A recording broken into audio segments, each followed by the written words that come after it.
C'était censé être un jeudi tranquille, le genre de jeudi qui vous laisse tranquille sans trop vous demander. Je venais de terminer une longue journée au garage. Permutation des pneus, réparation du moteur Rogue du Nissan cabossé, dispute avec un fournisseur à propos de bougies en fin de vie. Rien de glamour, juste le travail acharné. Le genre satisfaisant. Le genre où l'on s'essuie les mains sur son jean, où l'on ressent une douleur dans le dos et où l'on sait qu'on a bien mérité chaque seconde de repos qui s'offre à nous. Mon service s'est terminé à 18h42 pile, comme toujours.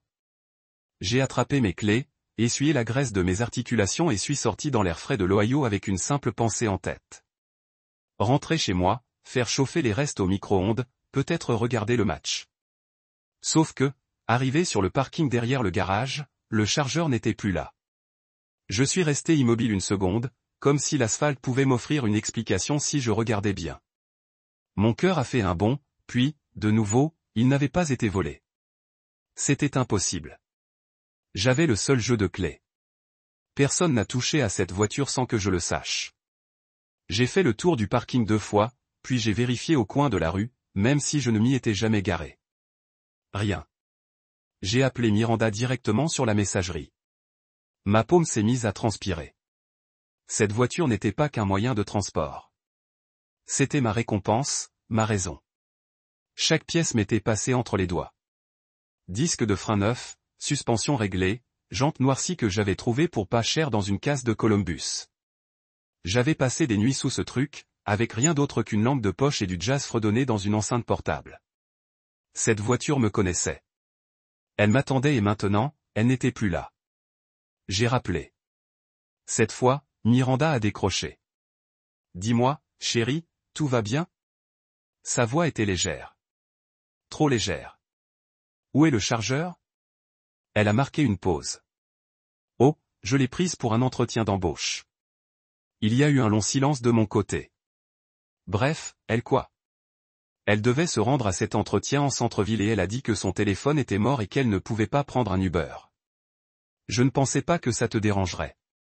Tu ne pensais pas que ça me dérangerait qu'on prenne ma voiture sans me demander. Tu ne m'as même pas prévenu. Elle était paniquée, dit-elle d'une voix qui commençait à se hérisser. J'essayais juste d'aider. Miranda, ça n'aide pas. C'est du vol. C'est ta belle-sœur, Derek. J'ai raccroché. Le temps de parcourir les 3 kilomètres qui me séparaient de chez moi, ma boîte à outils en bandoulière, ma botte trempée de neige fondue. Je l'ai vue. Elle était garée devant notre allée, dans un angle bizarre. Phares éteints. Un côté de l'aile était froissé comme un coup de poing.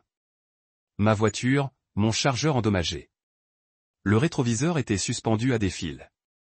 La roue avant avait éraflé quelque chose. La peinture avait disparu. La jante avait été mordue. J'ai laissé tomber mon sac sur le porche et j'ai fait le tour de la voiture comme si j'identifiais un corps. Tori est sortie en mâchant du chewing-gum, les cheveux attachés en un chignon décoiffé comme si c'était un mardi comme les autres. Je suis vraiment désolé, dit-elle d'une voix qui laissa Sanji tomber. Ils sont sortis de nulle part. Jean, je jure que je n'allais même pas si vite. Je crois que les freins étaient peut-être un peu trop sensibles. Je n'ai pas réagi. Mes poings se sont serrés. Non pas parce que j'allais heurter quelqu'un, mais parce que si je ne tenais pas quelque chose, j'allais hurler. Miranda a dit, tu comprendrais, a-t-elle ajouté. Comme si ça arrangeait les choses. Ce n'est qu'une voiture. Juste une voiture. J'ai regardé Miranda, qui se tenait maintenant derrière sa sœur sur le porche, les bras croisés, le visage doux comme si elle s'attendait à ce que je sois la plus grande. C'est de la famille, a dit Miranda doucement. Laisse tomber. Laisse tomber.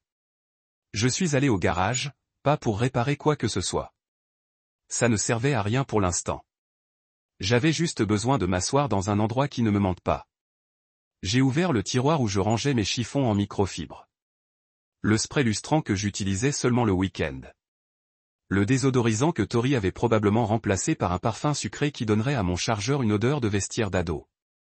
J'ai fixé ce tiroir comme s'il contenait une réponse. Je les ai entendus rire à l'intérieur.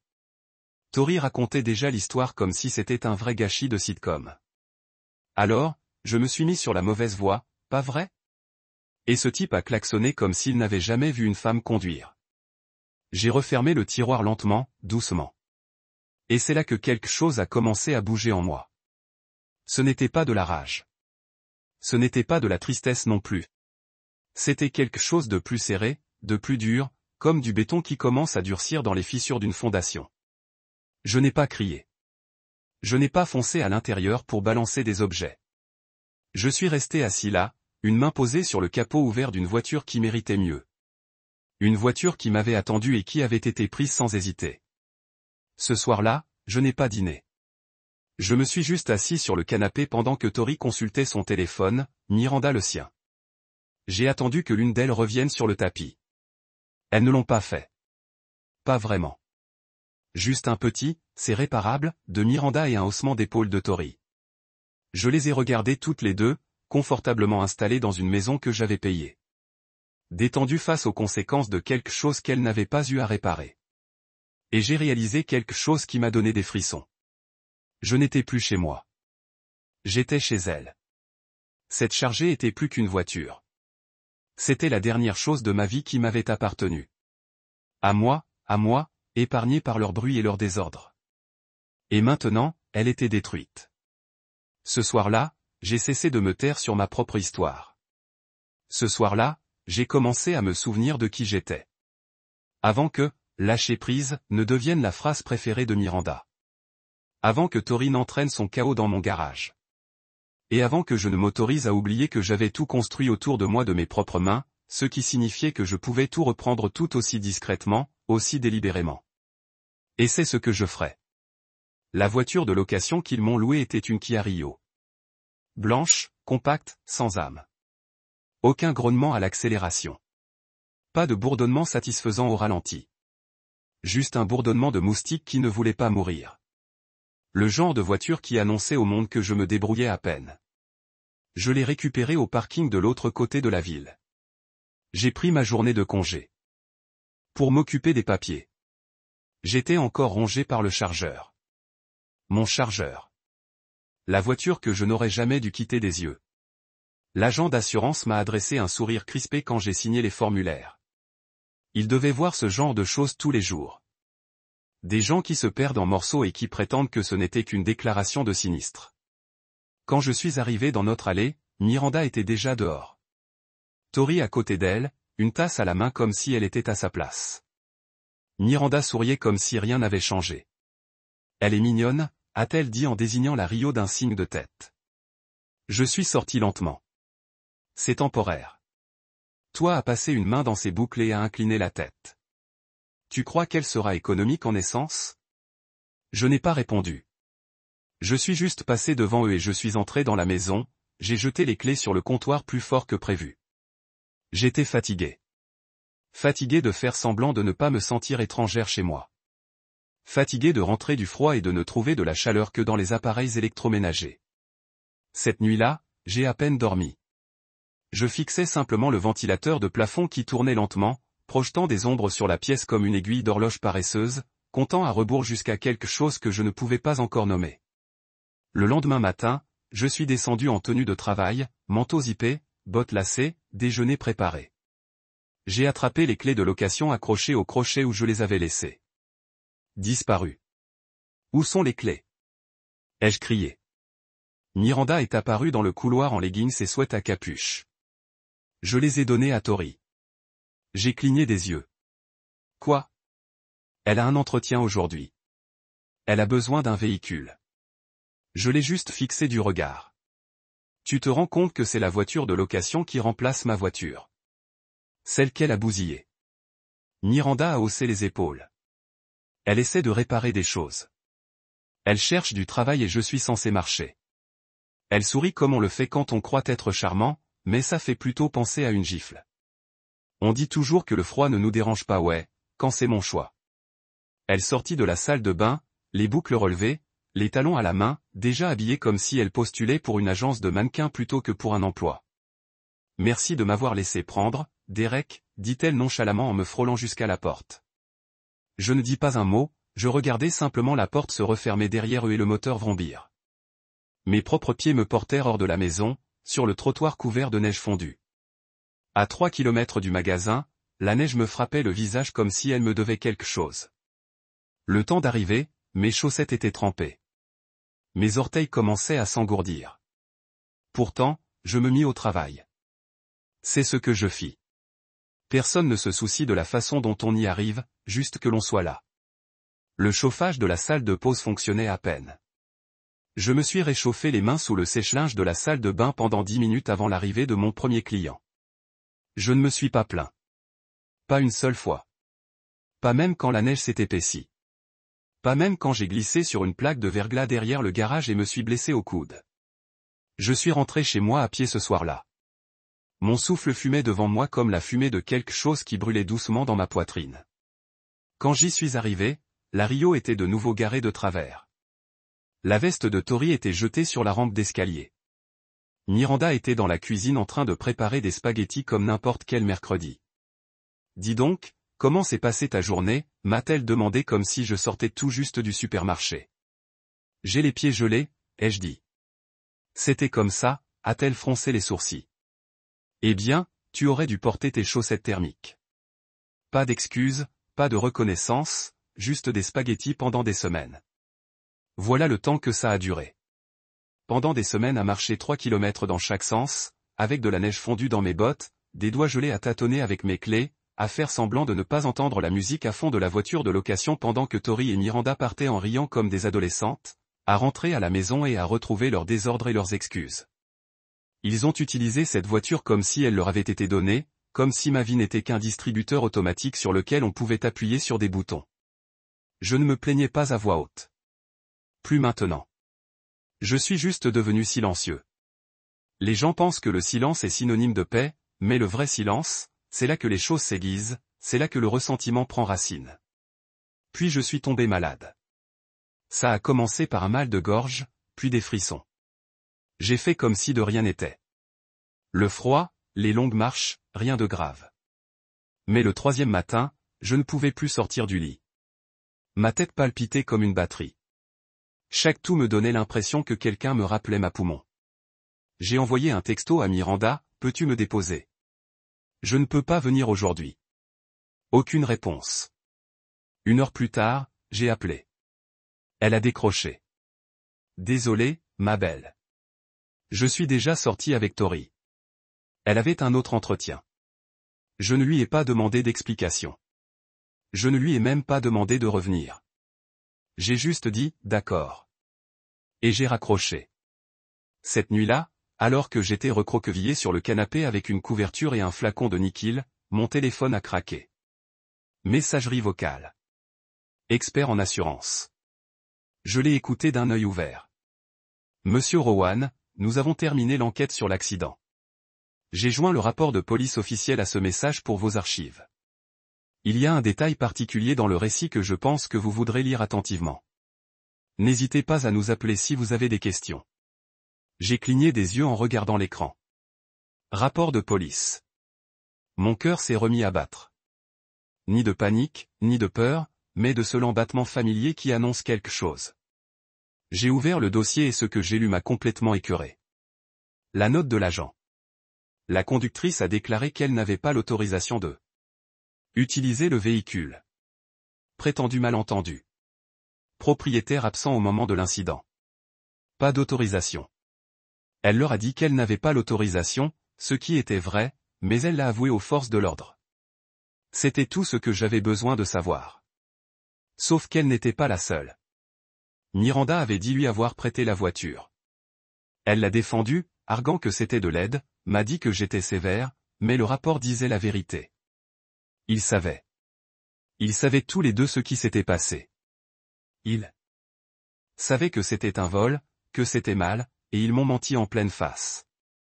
Puis ils ont continué à mentir tous les jours pendant que je me traînais dans la neige et la glace.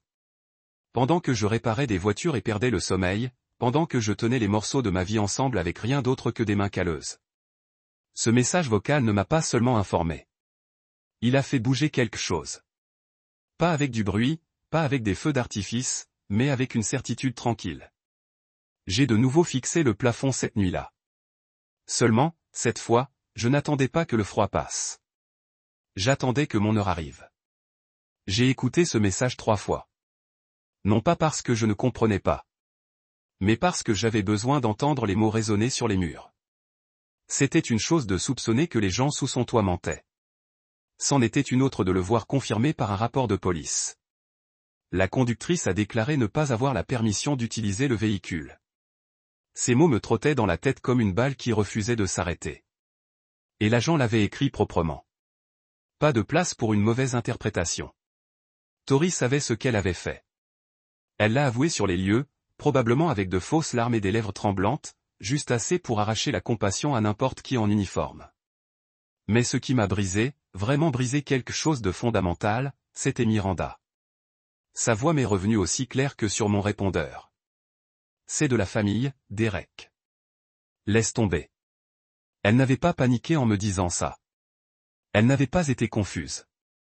Elle savait ce qui s'était passé et elle a menti. Elle m'a regardé dans les yeux et a menti. Je n'ai pas dîné ce soir-là. Je n'ai rien dit à aucun d'eux. Je me suis contenté de fixer l'écran. Le PDF du rapport de police brillait sur mon téléphone pendant que j'étais assise dans le salon, une couverture sur les épaules et les chaussettes encore humides du chemin du retour. Je les entendais rire dans la cuisine.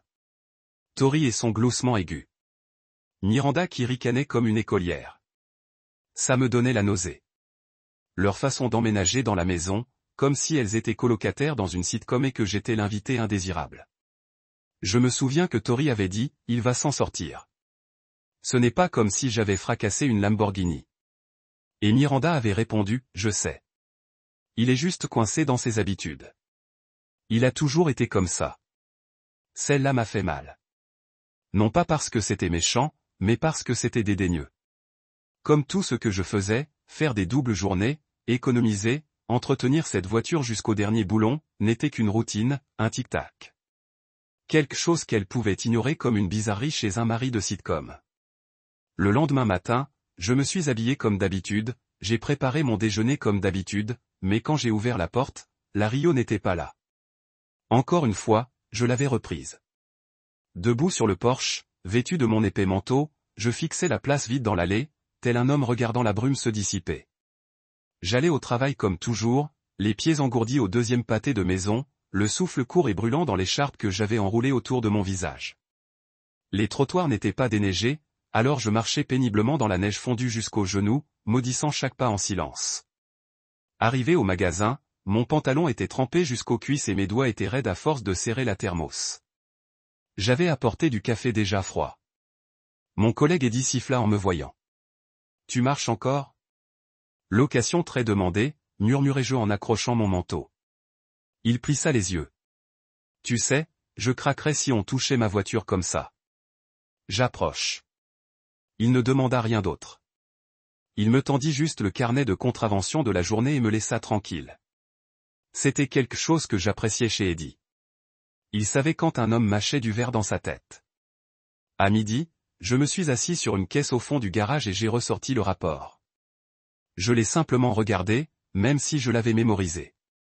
J'ai zoomé sur le nom de l'agent, puis sur la date, puis sur la déclaration. La conductrice a informé l'agent que le véhicule ne lui appartenait pas et qu'elle n'avait pas le consentement pour l'utiliser. Elle a déclaré qu'elle espérait que le propriétaire ne porterait pas plainte. Cette dernière partie, elle a dit qu'elle espérait que le propriétaire ne porterait pas plainte. J'ai ruminé ces mots comme du pain rassis. Elle connaissait donc la gravité de la situation. Elle a admis qu'elle n'avait pas le consentement. Elle espérait juste que je serais le paillasson qu'elle me verrait toujours. Je ne sais pas ce qui a déclenché le déclic, mais quelque chose l'a fait. Quelque chose en moi me disait, assez. Assez de faire comme si ce n'était qu'une mauvaise passe. Assez de tolérer leurs excuses comme si j'étais un personnage secondaire dans leur drame. Je n'allais pas être le type qui hausse les épaules et rit au barbecue familial. Je n'allais pas être l'homme qui se pointe sans arrêt juste pour être ignoré. Ce soir-là, en rentrant chez moi, je ne suis pas entré directement. Je suis resté dans le garage. Mes mains ont effleuré le bord de mon vieil établi. Mes doigts ont trouvé l'endroit où j'avais creusé un petit trou quand j'avais acheté le chargeur. À l'époque où je pensais que ce garage serait mon sanctuaire pour toujours. Puis je suis entré. Tori était sur le canapé, en pantalon de yoga, en train de regarder une émission de télé-réalité, en train de manger du popcorn comme si de rien n'était. Miranda était dans la cuisine, en train de faire défiler les pages de son téléphone, une casserole de pâtes en train de bouillir. Aucune des deux n'a levé les yeux quand je suis entré. J'ai parlé calmement. Trop calmement. J'ai lu le rapport de police. Miranda a cligné des yeux, puis s'est retournée lentement. Quoi? Celui de l'accident. Celui où Tori a dit à l'agent qu'elle n'avait pas la permission d'utiliser ma voiture. Tori. Je me suis figé. Elle a posé le popcorn. Je ne voulais pas dire. Tu leur as dit que tu n'avais pas la permission. C'est du vol. C'était un malentendu. Elle a craqué. J'ai paniqué. J'avais peur. Tu avais peur après avoir pris quelque chose qui ne t'appartenait pas. Miranda est intervenue. Bon, Derek, ne fais pas ça. Elle essayait juste d'aller à un entretien d'embauche. Elle aurait pu prendre le bus, un Uber. Elle aurait pu demander. Elle n'a pas réfléchi. Non, tu ne pensais pas avoir permis ça. Puis tu m'as menti à ce sujet. Elle s'est levée, les bras croisés. Et maintenant? Tu vas me faire arrêter. Je l'ai regardé, puis Miranda. Je n'ai pas encore décidé, mais j'en ai assez de me taire. Le visage de Miranda s'est décomposé. Derek, tu exagères. Tu continues à dire ça comme ça. Mais c'est drôle comme je suis la seule à réagir. Je n'ai pas attendu d'autres excuses. Je suis passé devant eux, je suis monté dans notre chambre, je me suis assise à mon bureau, j'ai ouvert mon ordinateur portable et j'ai téléchargé le formulaire sur le site web de la police locale. Utilisation non autorisée d'un véhicule. Je l'ai imprimé. Je ne l'ai pas rempli. Pas encore. Je l'ai plié soigneusement et glissé dans la poche de ma veste accrochée près de la porte. Ce soir-là, le silence régnait dans la maison. Plus de télé-réalité. Plus de bruit de popcorn. Ils marchaient sur la pointe des pieds autour de moi comme si j'étais une mèche allumée. Tant mieux. Laisse-les faire. Parce que pour une fois, ils avaient raison. J'étais dangereux maintenant, car j'avais enfin arrêté de pardonner aux gens qui ne s'excusaient pas. Je n'ai pas crié. Je n'ai rien jeté, je n'ai pas claqué les portes. Je n'ai pas dormi sur le canapé, ni traversé la maison en trombe comme un animal blessé. Non, je me suis assis tranquillement avec lui. Il existe un silence qui ne signifie pas capitulation. Il signifie stratégie. Et j'étais plongé dans cet espace maintenant. Chaque mot, chaque mouvement de Miranda et Tori me semblait un bruit de fond. Je les entendais, mais je n'écoutais plus. J'observais et me souvenais des années de sacrifice, des mois de marche glaciale pendant qu'elles conduisaient ma voiture de location comme si leur nom était inscrit sur la carte grise. Et maintenant, ça. Tori m'entend aux flics. Miranda me m'entend. Alors je suis resté immobile, les laissant croire que je commençais à accepter. Tori m'a à peine regardé dans les yeux les jours suivants. Mais Miranda a essayé de reprendre ses habitudes, m'offrant une assiette au dîner, effleurant la mienne de sa main dans le couloir, faisant comme si elle n'avait rien brisé d'irréversible entre nous. C'était un mercredi après-midi que j'ai fait le premier pas. J'étais dans la cuisine, en train de manger un sandwich que je m'étais préparé. Plus besoin d'attendre la femme qui m'apportait à dîner dans le garage quand j'étais sous le capot d'un projet. Plus besoin de faire semblant que tout allait bien. J'ai avalé la dernière bouchée et demandé, aussi calmement que si je demandais la météo. Puis-je récupérer les clés de la location demain? Miranda a cligné des yeux. Elle sirotait du thé, les yeux rivés sur son téléphone à table. Pourquoi? Je veux reprendre le volant. Mes pieds auraient bien besoin d'une pause. Sa bouche s'est rétrécie. Tori a un autre entretien demain. Elle en a eu plein. Miranda a posé sa tasse un peu trop fort. Elle essaie. Moi aussi. Sa voix s'est crispée. Pourquoi en fais-tu tout un plat? Tu as bien marché. Moi, j'allais bien, dis-je d'un ton neutre, jusqu'à ce que je réalise qu'on se servait de moi. Elle se leva. Ce n'est pas juste. C'est ma sœur. C'est une femme adulte qui a détruit ma voiture et a menti. Et tu l'as soutenue. Elle a paniqué sur les lieux. Tu n'étais pas là. Ce n'était pas un plan machiavélique. Elle m'a volé. Miranda, c'est comme ça que ça s'appelle. Et tu l'as aidé à mentir. C'était notre première vraie dispute depuis des mois, peut-être des années. Pas de voix élevée, mais une voix vive comme la glace qui craque sous la pression. Elle quitta la pièce en secouant la tête, marmonnant quelque chose sur le fait que je rends toujours les choses plus difficiles qu'elles ne devraient l'être. Cet après-midi-là, je suis descendu au poste, non pas les poings serrés ni furieux, avec des faits. J'ai attendu dans le hall pendant 15 minutes, les mains jointes, le formulaire déjà imprimé et glissé dans la poche intérieure de ma veste. Lorsqu'ils m'appelèrent, je pénétrai dans une petite pièce grise avec un bureau, une chaise et un policier à l'air fatigué, l'uniforme taché de café. « Vous êtes ici pour une plainte pour usage non autorisé ?» demanda-t-il. « Oui, monsieur. Il s'agit de mon véhicule. » Je lui tendis la copie du rapport de police. La conductrice avoua ne pas avoir d'autorisation. Il le scanna comme étant en cours de traitement. « C'est clair. Vous envisagez de porter plainte maintenant. » J'y réfléchis. J'ai juste besoin de connaître la procédure. Il hocha lentement la tête. Vous déposez une plainte. On attribue un numéro de dossier. Elle est prévenue. Si l'affaire est portée, elle peut être arrêtée. Si vous abandonnez plus tard, c'est terminé, mais une fois la plainte déposée, vous n'avez plus rien à faire. J'acquiesçai, pris une inspiration. Je ne dépose pas encore de plainte, mais j'avais besoin de savoir. Il me donna le formulaire. Vous avez déjà imprimé le bon. Si vous voulez, je peux le faire certifier à votre retour. Je le remerciai et sortis avec ce formulaire en poche, non rempli, mais il me semblait lourd quand même. De retour à la maison, je me suis assis dans le garage. C'était redevenu mon lieu de réflexion. Même à moitié vide, sans mes kits de diagnostic, avec quelques tiroirs étrangement éclairés, c'était toujours le mien, l'espace que j'avais aménagé, où chaque boulon avait sa place, chaque outil une mémoire. Je me suis assis sur le tabouret, cette forme toujours pliée dans ma main, et j'ai fixé l'étagère où se trouvait mon jeu de clés dynamométriques. Le silence n'était pas paisible. Il pesait. Il me pressait. Il me rappelait que l'amour mal utilisé devient une laisse. Je n'ai rien dit ce soir-là. Miranda m'a apporté une tasse de thé comme au bon vieux temps. Elle l'a posée sur la table près du canapé et m'a embrassé sur le dessus de la tête. Je ne lui ai pas rendu son baiser. Je ne l'ai pas regardé. Je me suis contenté de fixer l'écran, faisant semblant de regarder le match, tandis qu'une sensation froide et définitive commençait à se former en moi. Ce soir-là, je me suis allongé dans son lit à côté d'elle pendant qu'elle dormait, blottie contre son oreiller comme une fille sans souci au monde.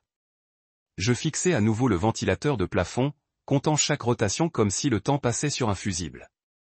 Le lendemain matin, elle partit avant que je puisse lui demander les clés. Je n'étais pas surpris.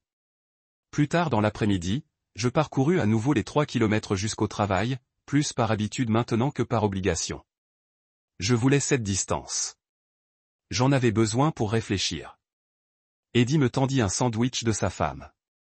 Il dit, « Tu as l'air d'un homme qui élabore un plan. » Peut-être que oui. Tu vas enfin faire quelque chose pour elle. Je suis allé à la gare hier. Il hocha la tête comme s'il le savait déjà. Tu veux que quelqu'un te conduise quand il sera temps de m'appeler. Ça m'est resté en tête. La loyauté discrète des hommes qui comprennent. Je ne lui avais pas dit grand-chose, mais il le voyait. Parfois, le silence en dit plus que la confession. En rentrant ce soir-là, je regardais la voiture de location garée soigneusement dans l'allée. Pas de travers, presque comme s'il apprenait à être prudent. Ou peut-être juste effrayé maintenant. À l'intérieur, Tori était sur le canapé, son ordinateur portable sur les genoux, ses fausses lunettes aux yeux, comme si elle étudiait quelque chose d'important. Elle leva les yeux vers moi, puis détourna le regard. Sans sourire, sans salut. Miranda était dans la cuisine en train de réchauffer des restes. L'odeur du poulet Alfredo au micro-ondes emplissait l'espace. Je les dépassai toutes les deux, me dirigeai droit vers la chambre et verrouillai la porte. Je m'assis au bureau, sortis le formulaire de ma veste. Je ne le remplis pas, mais le posai à plat. Puis j'ouvris un dossier sur mon ordinateur intitulé « Photos du garage ». J'y copiai toutes les images de mes outils, celles avec leur numéro de série, celles que j'avais postées sur un forum de mécaniciens il y a des années, quand j'étais fier de mon premier jeu complet de Snap-on. Puis j'ouvris mon application bancaire, parcourus les transactions, notai chaque retrait effectué par Miranda au distributeur automatique après l'accident. J'établis un tableur. Si je devais faire ça, ce ne serait pas émotionnel. Ce serait précis, calculé et silencieux, car je ne cassais pas la maison. Je construisais une sortie tranquillement, prudemment, et la mèche brûlait sans cesse. Tout commença par des murmures. Ce genre de conversation à voix basse que les gens ont quand ils pensent que la personne qui paie les factures dort ou est trop fatiguée pour s'en soucier. Mais je n'étais pas non plus. J'étais dans le couloir, manteau encore sur le dos, bottes encore trempées par ma marche, quand j'ai entendu la voix de Tori depuis la chambre d'amis. Il essaie de me faire arrêter, a-t-elle murmuré comme si j'étais un monstre sous le lit et non l'homme qui l'avait laissé vivre chez moi après qu'elle ait détruit ma voiture. Puis la voix de Miranda, basse, calme, empreinte de compassion. Il ne le fera pas. Il est juste en colère. Il se calmera. Cela aurait dû être réconfortant. Cela aurait dû être le son d'une épouse apaisant la tension, maintenant la paix à la maison. Mais au lieu de cela, cela a fait l'effet d'une gifle. Non seulement parce qu'elle avait tort, mais parce qu'elle n'avait pas dit que j'étais justifié. Elle n'avait pas dit que j'avais le droit d'être furieux ou que ce que Tori avait fait était mal. Elle ne m'a pas défendu. Elle l'a protégé. Et c'est là que tout est devenu clair. Ce n'était pas seulement de la loyauté. C'était de l'alignement. Je me suis éloigné de la porte avant d'en entendre davantage. Je n'en voulais pas plus. J'en avais assez. Ce seul instant a dissipé la dernière menace de déni à laquelle je m'accrochais. Ce n'était plus un accident. Ce n'était plus un obstacle. C'était un choix. Miranda avait choisi Tori, pas seulement en parole, mais dans une complicité discrète, dans la facilité de son pardon, dans la chaleur de sa voix, dans l'espace qu'elle ne cessait de laisser à quelqu'un qui avait bouleversé toutes les limites que j'avais fixées. Plus tard ce soir-là, pendant qu'elle prenait sa douche, je me suis assise à la table de la cuisine et j'ai rouvert l'application bancaire sur mon téléphone. Je la consultais si souvent ces derniers temps que c'était comme une mémoire musculaire. Au début, je me contentais de surveiller les dégâts, mais maintenant je cherchais des schémas, et voilà. Un virement de $150 de notre compte commun à Tori. Le champ de note indiquait « Aide à la maison ». Aide. J'ai regardé autour de moi. Dans le salon, il y avait encore du linge à moitié plié sur le canapé. Mon linge. Les poubelles n'avaient pas été sorties. La salle de bain des invités sentait comme si un salon de coiffure avait explosé. Fer à lisser avec de la colle, bouteille de shampoing sec à moitié vide. Je n'avais pas vu Tori prendre un balai une seule fois. Elle n'avait même pas mis sa vaisselle dans l'évier. Aider. Le mot m'était resté en travers de la gorge comme une pilule sèche. Je restais assise là, respirant entre mes dents, fixant cette transaction comme si elle pouvait révéler quelque chose de plus profond. Peut-être que c'était déjà le cas. Miranda ne se contentait pas de couvrir sa sœur. Elle la finançait, la récompensait. Elle formait une équipe. Et c'était moi qui payais la facture. Quand Miranda sortit de la salle de bain ce soir-là, enveloppée dans une serviette, le visage luisant de vapeur, elle me sourit. Ce même sourire fatigué qu'elle m'adressait quand elle voulait faire comme si on était encore ensemble. Comme si son amour avait un bouton de réinitialisation qu'elle pouvait appuyer chaque soir après juste assez de distance. Longue journée, demanda-t-elle en passant devant moi. Ouais, tu n'as pas dit grand-chose au dîner. Je n'avais pas faim. Elle s'arrêta devant la commode, sortant une de mes vieilles chemises pour dormir. Tu es toujours contrarié à cause de la voiture? Je ne répondis pas. Je la regardais enfiler sa chemise, d'autant plus qu'elle évitait mon regard. Tu sais, elle ne voulait pas l'écraser, dit-elle doucement.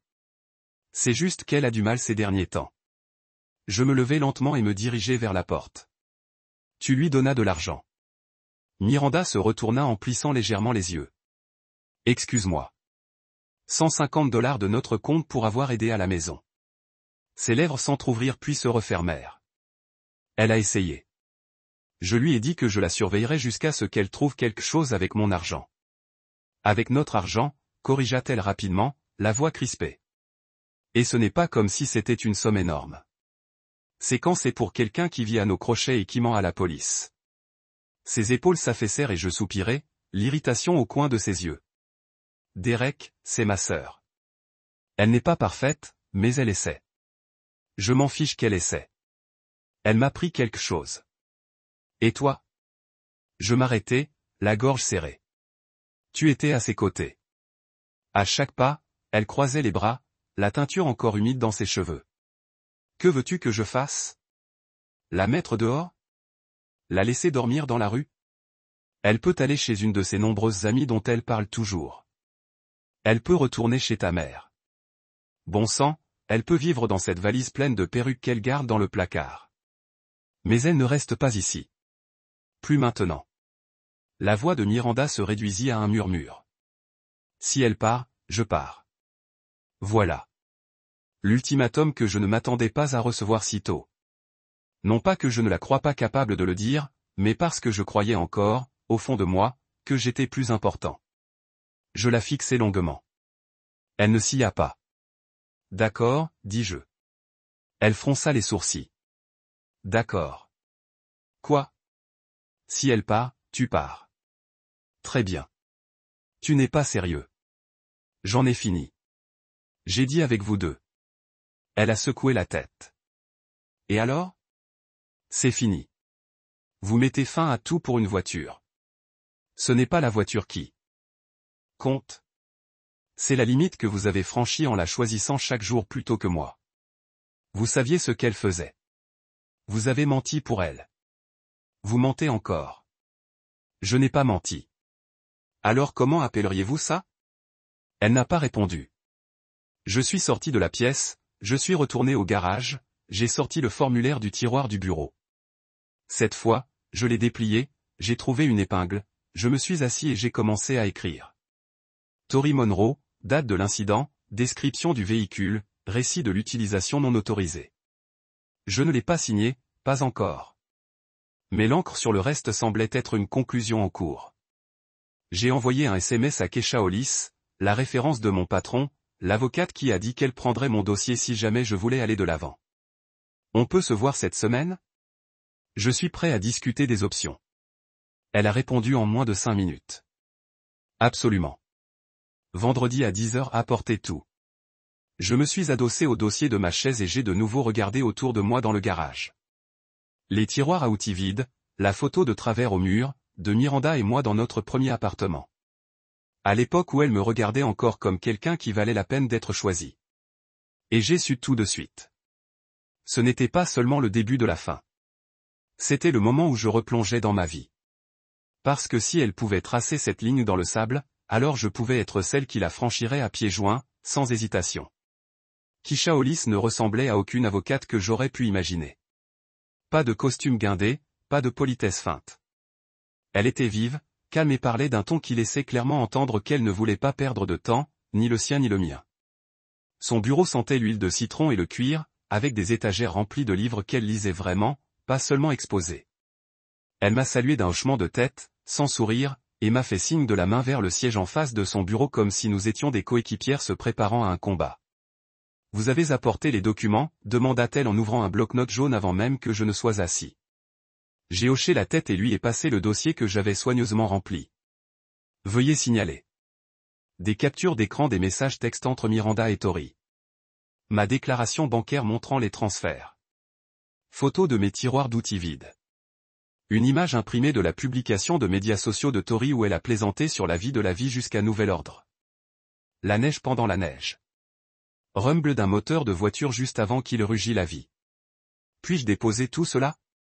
J'ai demandé. Vous pouvez, mais vous devez décider quel est votre objectif.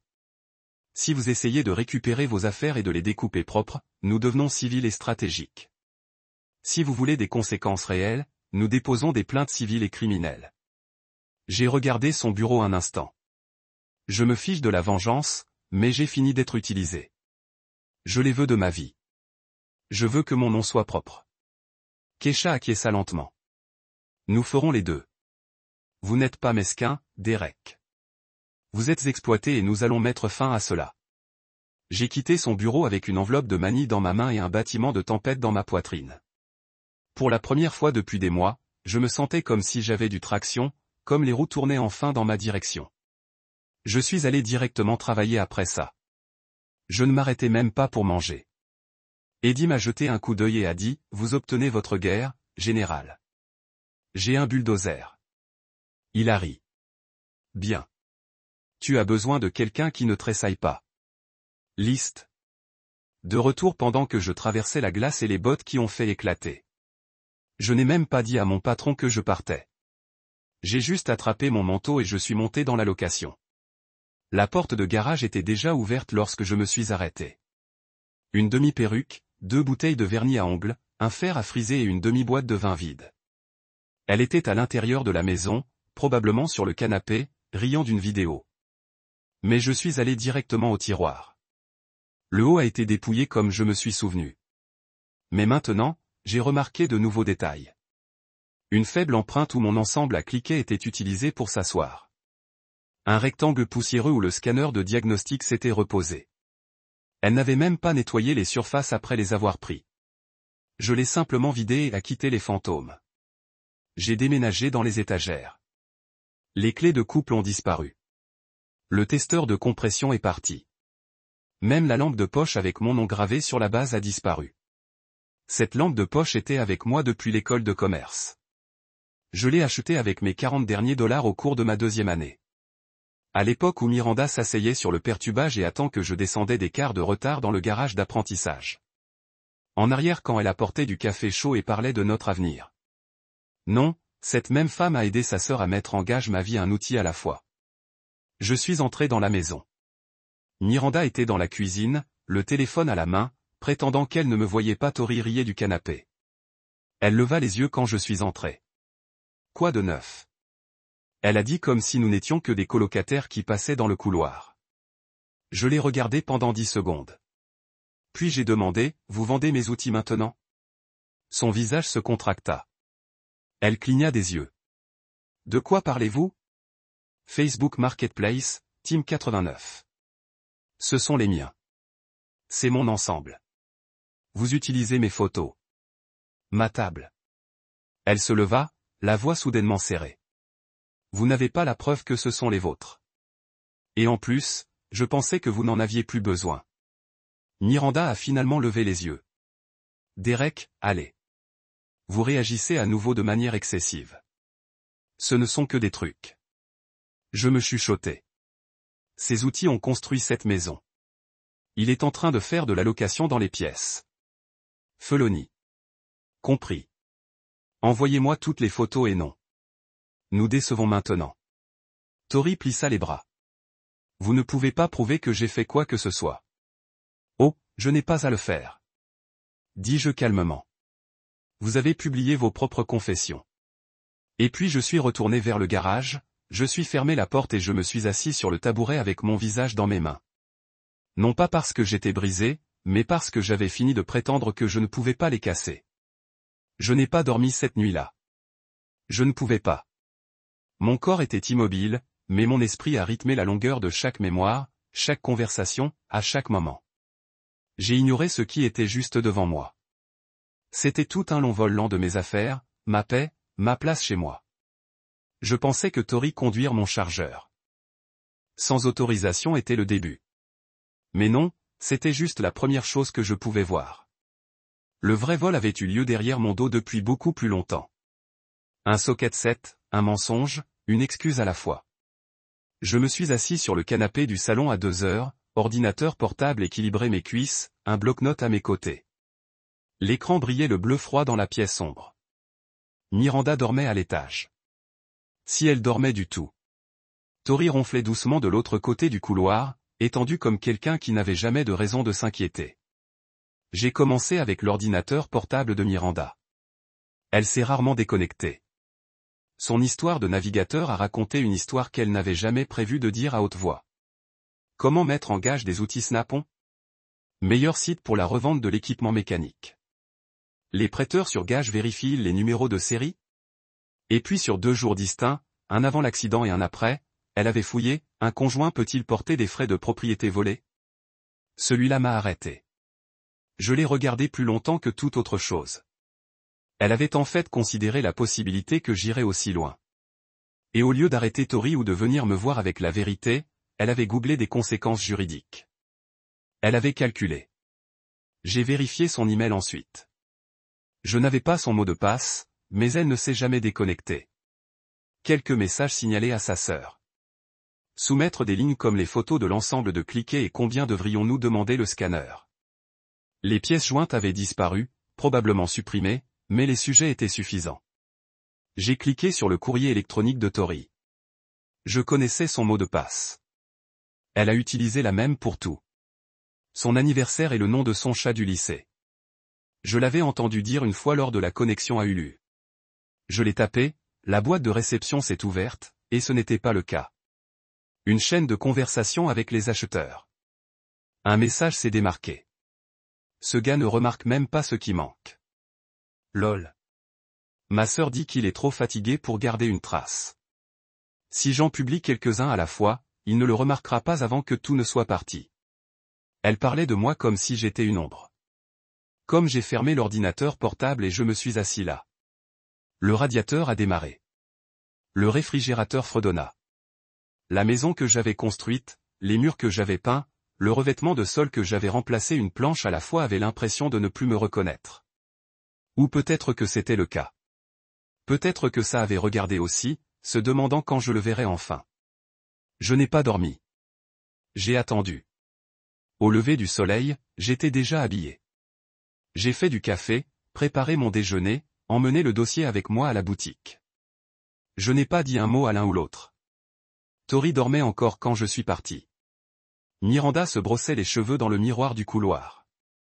Nos yeux se sont rencontrés pendant une fraction de seconde, et elle a hésité comme si elle voulait dire quelque chose, mais elle ne l'a pas fait.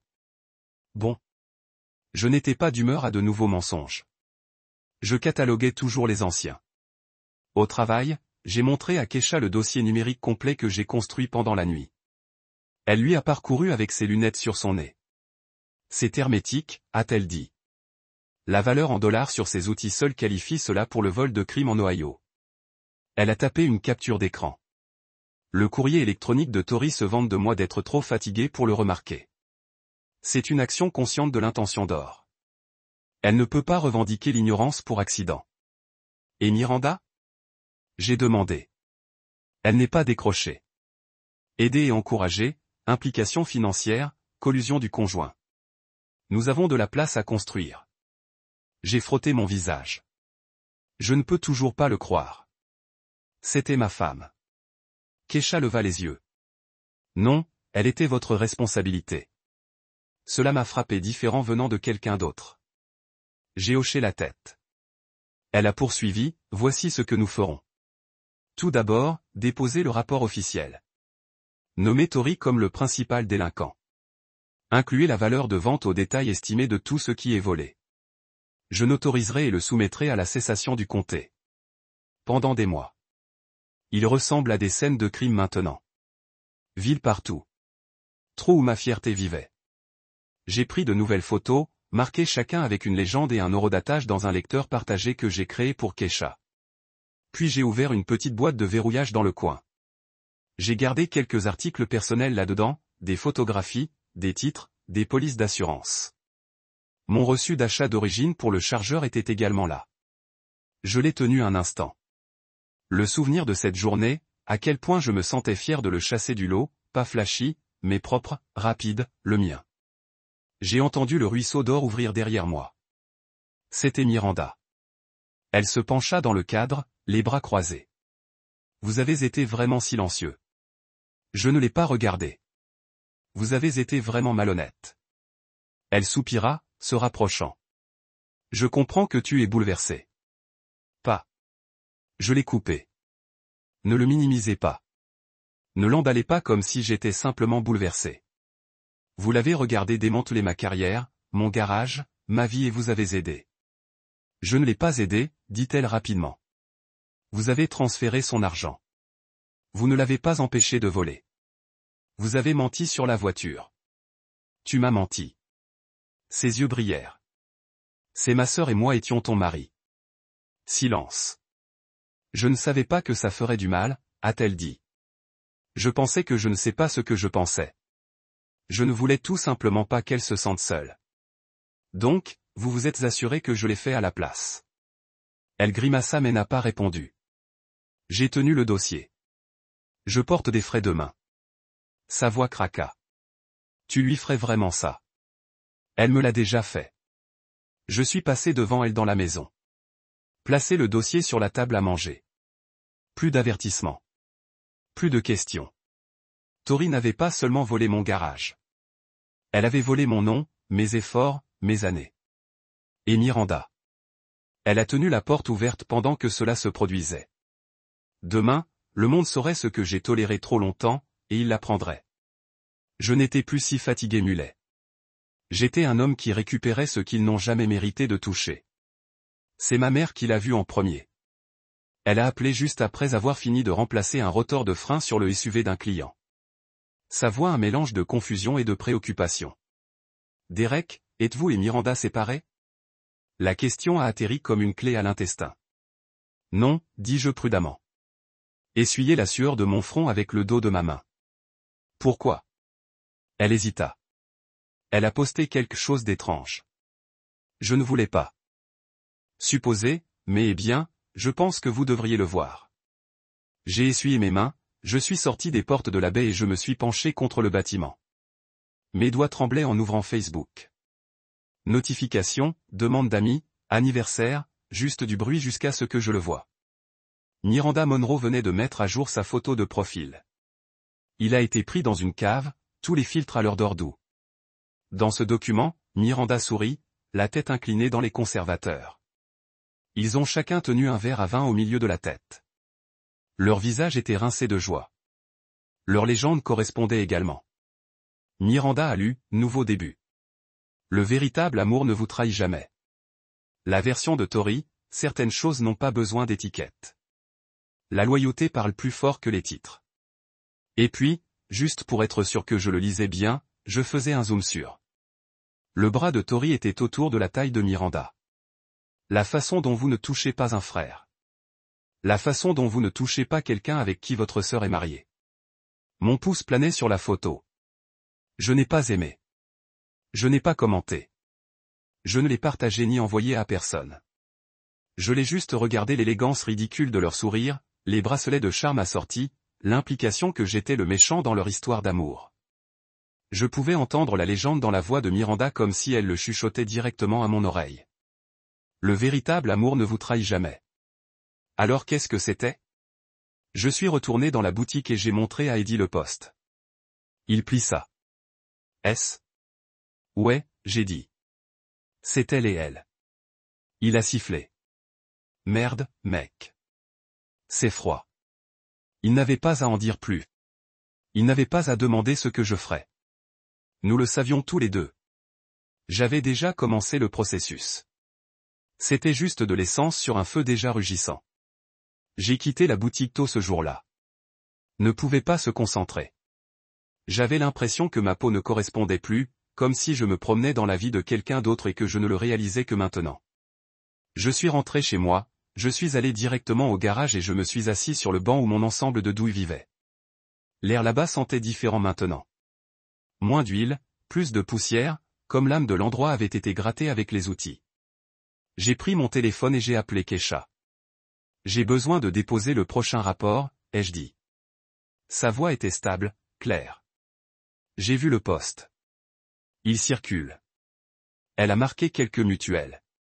Vous êtes prêt à dégénérer? Oui. Très bien. Je dépose une requête d'urgence pour geler le compte conjoint ce soir.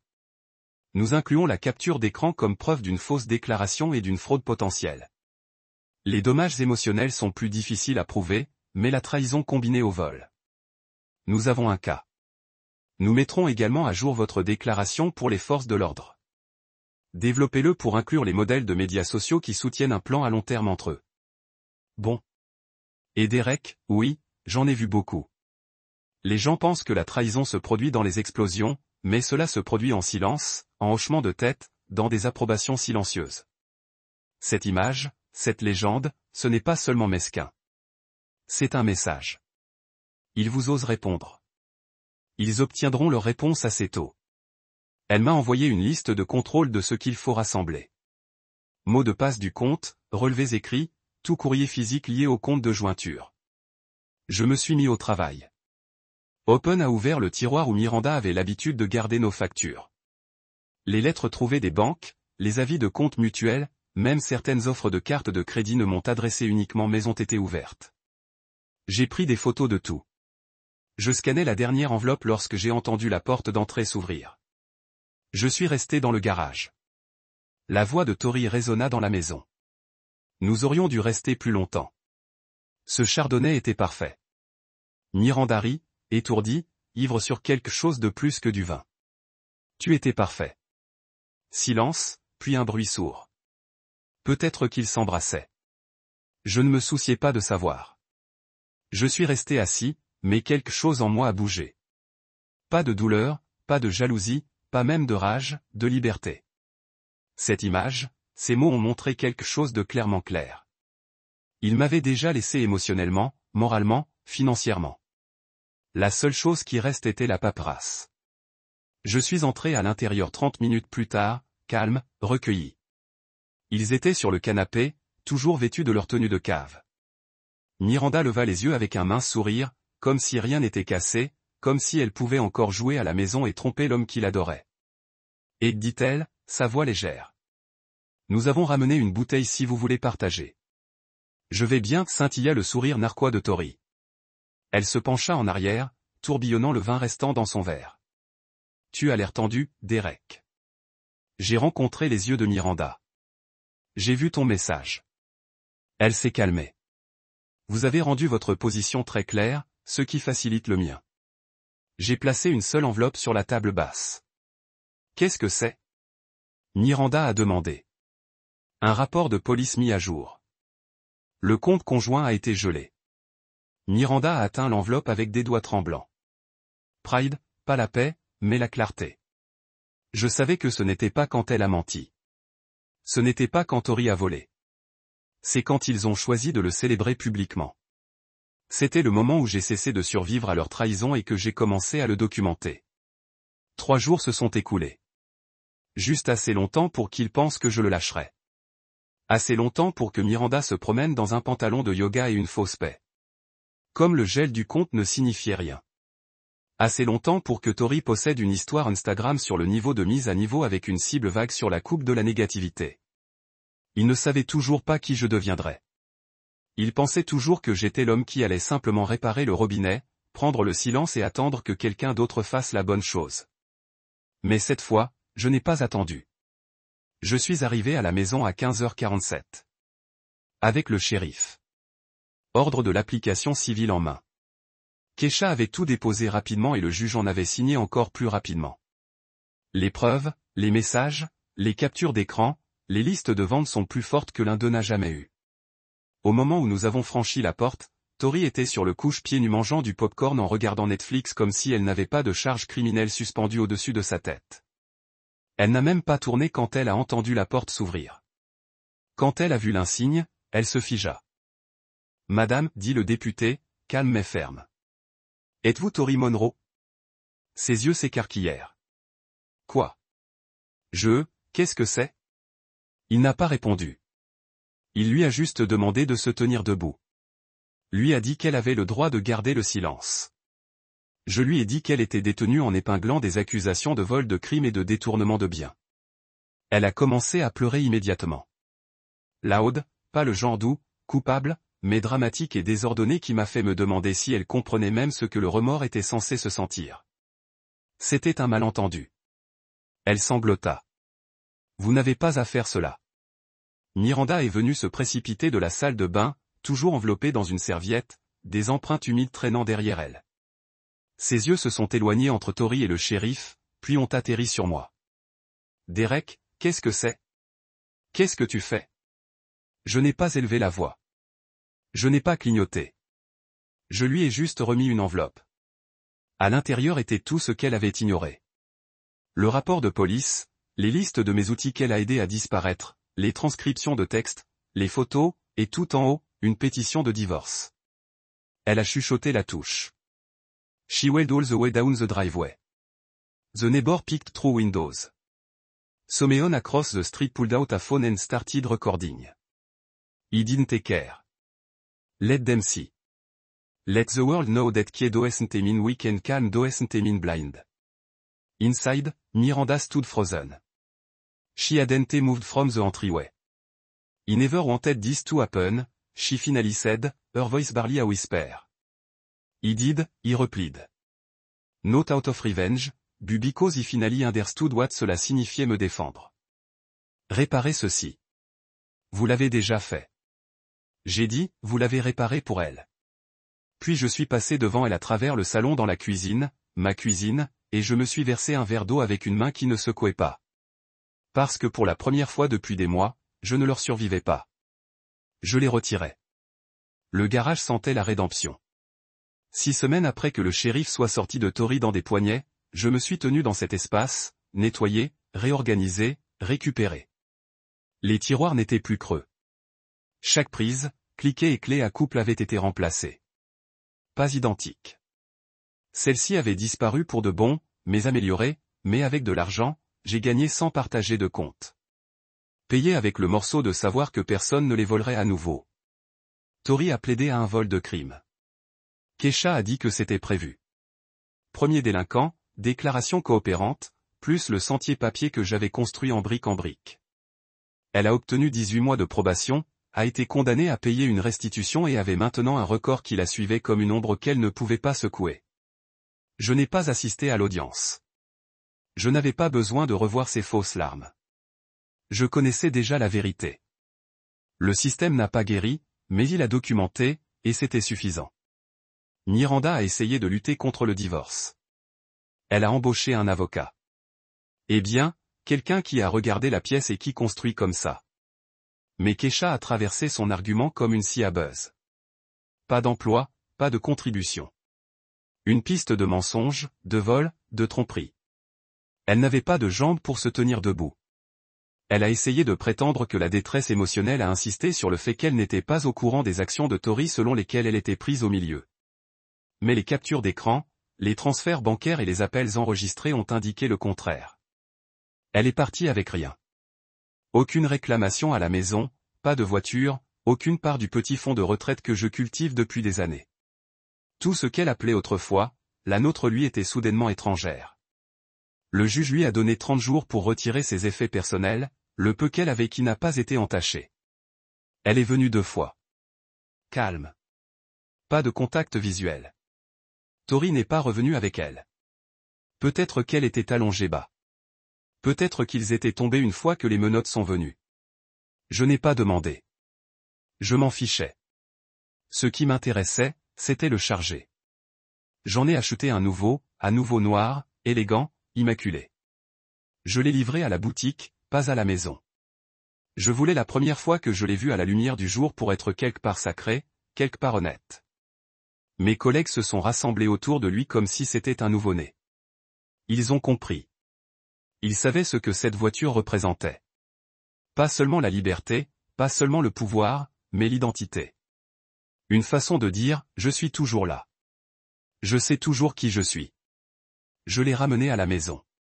Fait. Je me suis assis un instant, saisissant le volant, les yeux sur le rétroviseur, regardant la rue calme derrière moi. Rien ne bougeait. Pas de cri.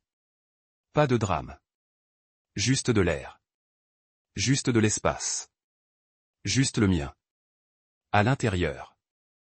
La maison était également différente. Plus chaud en quelque sorte. Non pas parce que quelqu'un cuisinait ou riait dans l'autre pièce, mais parce que personne ne l'était. C'était propre. Toujours honnête. J'avais remplacé le canapé sur lequel il s'asseyait. S'est débarrassé des verres à vin. Peint la chambre d'amis. Repoussé les souvenirs de 2 couches de gris foncé et de silence. L'odeur de manipulation s'était finalement dégagée. 6 mois plus tard, j'ai reçu le texte. Il est venu un dimanche. J'étais dans le garage sous la Camaro classique d'un client. L'odeur du liquide de transmission épaisse dans l'air. Mon téléphone a bourdonné 2 fois, puis s'est arrêté. J'ai essuyé mes mains, je l'ai glissé hors de ma poche et j'ai regardé l'écran. Miranda, je manque comment tu m'as fait me sentir en sécurité. C'était tout. Pas je suis désolé. Pas j'ai fait une erreur. Juste un désir. Égoïste, en apesanteur, enveloppé de nostalgie, elle n'avait pas le droit de toucher. J'ai regardé le message jusqu'à ce qu'il disparaisse dans l'arrière-plan de mon écran, puis je l'ai supprimé. Pas parce que j'étais en colère, parce que je n'en avais pas besoin. Je n'avais pas besoin de son regret. Je n'avais pas besoin de ses explications. Je n'avais pas besoin d'un coup d'œil en arrière. J'avais mes outils, mon nom, mon garage, mon chargeur. Et surtout, j'avais la version de moi qui était enfin rentré à la maison. L'homme qui n'a pas tressailli, qui n'a pas gelé face à la trahison. L'homme qui a affronté se trouve réécrit le récit et s'est tenu dans sa propre vie sans demander la permission de rester. Plus tard dans la soirée, j'ai pris le chargeur pour un autre trajet. Pas de destination, juste une route ouverte. J'ai traversé dans les rues tranquilles de Dayton, devant le restaurant que je faisais par rapport à Miranda lorsque nous avons commencé à sortir ensemble, après le parc où je pensais que je pourrais proposer avant de trouver un meilleur toit plus tard cette année-là. Le passé était toujours là, mais il ne me possède plus. Il a juste chuchoté. Je me suis arrêté dans une station-service, j'ai complété le réservoir, même s'il était encore à moitié plein parce que je le pouvais, car ce genre de liberté se sentait bien. Un homme plus âgé dans une chemise en flanelle et les bretelles ont hoché la tête sur la voiture. Elle est propre, a-t-il dit. Construit correctement cette fois, lui dis-je. Il sourit et m'a donné un coup de pouce avant de se diriger vers l'intérieur. Et je me tenais là un moment, en regardant le reflet de moi-même dans la fenêtre côté conducteur, pas la version fatiguée et cassée que j'avais été il y a des mois. Cette version était plus droite, plus ferme, sans excuse. Parce que ce qu'il ne savait pas, c'est que pendant qu'il riait, comptait et vole, je prenais des notes. Pendant qu'il pensait rester en bas, je cartographiais le chemin du retour. Et maintenant je conduis à nouveau. Pas pour s'échapper, mais pour arriver exactement où j'appartiens.